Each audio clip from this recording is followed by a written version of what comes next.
ਲੋਕ ਸਭਾ ਵਿੱਚ ਭਾਜਪਾ ਦੇ ਸੰਸਦ ਮੈਂਬਰ ਅਨੁਰਾਗ ਠਾਕਰ ਦੀ ਟਿੱਪਣੀ ਤੇ ਸਮਾਜਵਾਦੀ ਪਾਰਟੀ ਦੇ ਮੁਖੀ ਅਖਿਲੇਸ਼ ਯਾਦਵ ਨੇ ਕਿਹਾ, ਇੱਕ ਵਾਰ ਜਦੋਂ ਮੈਂ ਇੱਕ ਮੰਦਿਰ ਗਿਆ ਸੀ, ਕੁਝ ਲੋਕ ਨਹੀਂ ਚਾਹੁੰਦੇ ਸਨ ਕਿ ਮੈਂ ਹਵਨ ਜਾਂ ਪੂਜਾ ਕਰਾਂ। ਮੈਂ ਇਸ ਨੂੰ ਕਦੇ ਨਹੀਂ ਭੁੱਲਾਂਗਾ। ਜਿਸ ਦਿਨ ਮੁੱਖ ਮੰਤਰੀ ਦੇ ਘਰ ਨੂੰ ਗੰਗਾ ਜਲ ਨਾਲ ਸਾਫ਼ ਕੀਤਾ ਗਿਆ ਸੀ। ਹੁਣ ਤੁਸੀਂ ਚੰਦਰਮਾ ਤੇ ਜਾਣਾ ਚਾਹੁੰਦੇ ਹੋ। ਡਿਜੀਟਲ ਇੰਡੀਆ ਦੀਆਂ ਗੱਲਾਂ ਹੋ ਰਹੀਆਂ ਹਨ। ਕੀ ਭਾਜਪਾ ਕਿਸ ਕਾਂਗਰਸੀ ਆਗੂ ਜਾਂ ਕਿਸੇ ਹੋਰ ਵਿਅਕਤੀ ਦੀ ਜਾਤ ਪੁੱਛ ਸਕਦੀ ਹੈ? ये जाति का सवाल कोई नया नहीं है। जाति का सवाल बहुत पुराना है। मैं उन बातों में नहीं जाना चाहता हूं। आप हमारे वो साथी हैं जो हर एक पे नजर रखते हैं, और एक समय ऐसा आया था उत्तर प्रदेश के सदन में जहां शूद्र को लेकर के बहुत सी चर्चा शुरू हो गई थी। और मुझे याद है कि मैं जब मंदिर के दर्शन करने गया तो कुछ ऐसी ताकतें हैं समाज में, वो नहीं चाहते थे कि मैं हवन पूजन करूं। मैं आपसे कहूंगा साथियों कि वो जानने की कोशिश आप करना कि वो कौन सी ताकतें हैं समाज की जो किसी को पूजा पाठ के लिए, हवन के लिए उस समय रोक रही थी।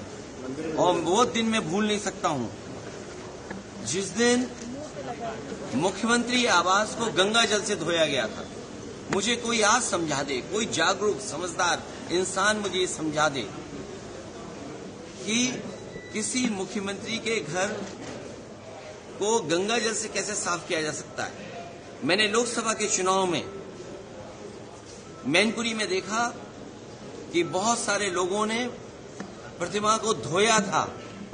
अगर ये सब बातें मैं भूल जाऊं एक बार को, लेकिन उसके बाद मैं कन्नौज में उस मंदिर में गया था जिस मंदिर में जाकर के पहली बार मैं चुनाव जीता था, और मेरे वहां आने के बाद मंदिर धोया गया था।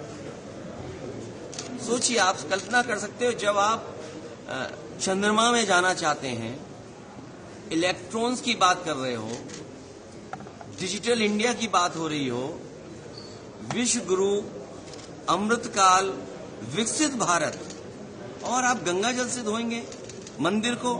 सवाल अगर ये हट जाए एक बार को, और जो सदन का सवाल है, क्या बीजेपी, कांग्रेस पार्टी के नेता या किसी भी व्यक्ति की जात पूछ सकती है? हम और आप लोग कभी व्यवहारिक मजाक करते हैं तो उसमें चलो एक बार को कोई बात मजाक में चली जाए, लेकिन सदन में जो शब्द का इस्तेमाल हुआ था, मुझे तो ये लगता है अनुराग ठाकुर जी को कहा गया है कि 99 बार गाली खा करके आओ आप सदन में, तब आप मंत्री बनोगे। ਲੋਕ ਸਭਾ ਵਿੱਚ ਭਾਜਪਾ ਦੇ ਸੰਸਦ ਮੈਂਬਰ ਅਨੁਰਾਗ ਠਾਕਰ ਦੀ ਟਿੱਪਣੀ ਤੇ ਸਮਾਜਵਾਦੀ ਪਾਰਟੀ ਦੇ ਮੁਖੀ ਅਖਿਲੇਸ਼ ਯਾਦਵ ਨੇ ਕਿਹਾ, ਇੱਕ ਵਾਰ ਜਦੋਂ ਮੈਂ ਇੱਕ ਮੰਦਿਰ ਗਿਆ ਸੀ, ਕੁਝ ਲੋਕ ਨਹੀਂ ਚਾਹੁੰਦੇ ਸਨ ਕਿ ਮੈਂ ਹਵਨ ਜਾਂ ਪੂਜਾ ਕਰਾਂ। ਮੈਂ ਇਸ ਨੂੰ ਕਦੇ ਨਹੀਂ ਭੁੱਲਾਂਗਾ। ਜਿਸ ਦਿਨ ਮੁੱਖ ਮੰਤਰੀ ਦੇ ਘਰ ਨੂੰ ਗੰਗਾ ਜਲ ਨਾਲ ਸਾਫ਼ ਕੀਤਾ ਗਿਆ ਸੀ। ਹੁਣ ਤੁਸੀਂ ਚੰਦਰਮਾ ਤੇ ਜਾਣਾ ਚਾਹੁੰਦੇ ਹੋ। ਡਿਜੀਟਲ ਇੰਡੀਆ ਦੀਆਂ ਗੱਲਾਂ ਹੋ ਰਹੀਆਂ ਹਨ। ਕੀ ਭਾਜਪਾ ਕਿਸ ਕਾਂਗਰਸੀ ਆਗੂ ਜਾਂ ਕਿਸੇ ਹੋਰ ਵਿਅਕਤੀ ਦੀ ਜਾਤ ਪੁੱਛ ਸਕਦੀ ਹੈ? ये जाति का सवाल कोई नया नहीं है। जाति का सवाल बहुत पुराना है। मैं उन बातों में नहीं जाना चाहता हूं। आप हमारे वो साथी हैं जो हर एक पे नजर रखते हैं, और एक समय ऐसा आया था उत्तर प्रदेश के सदन में जहां शूद्र को लेकर के बहुत सी चर्चा शुरू हो गई थी। और मुझे याद है कि मैं जब मंदिर के दर्शन करने गया तो कुछ ऐसी ताकतें हैं समाज में, वो नहीं चाहते थे कि मैं हवन पूजन करूं। मैं आपसे कहूंगा साथियों कि वो जानने की कोशिश आप करना कि वो कौन सी ताकतें हैं समाज की जो किसी को पूजा पाठ के लिए, हवन के लिए उस समय रोक रही थी। और वो दिन मैं भूल नहीं सकता हूं जिस दिन मुख्यमंत्री आवास को गंगा जल से धोया गया था।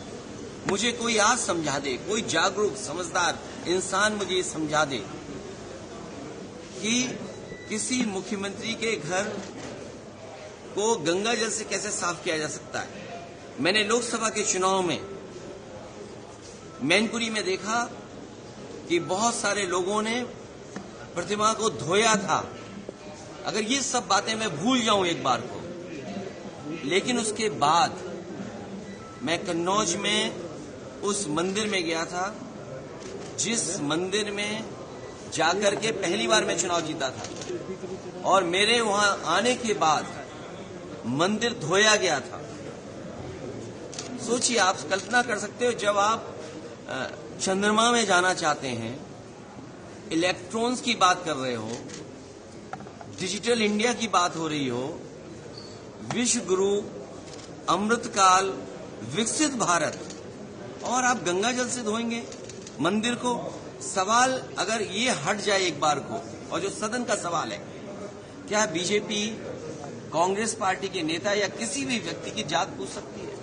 हम और आप लोग कभी व्यवहारिक मजाक करते हैं तो उसमें चलो एक बार को कोई बात मजाक में चली जाए, लेकिन सदन में जो शब्द का इस्तेमाल हुआ था, मुझे तो ये लगता है अनुराग ठाकुर जी को कहा गया है कि 99 बार गाली खा करके आओ आप सदन में, तब आप मंत्री बनोगे।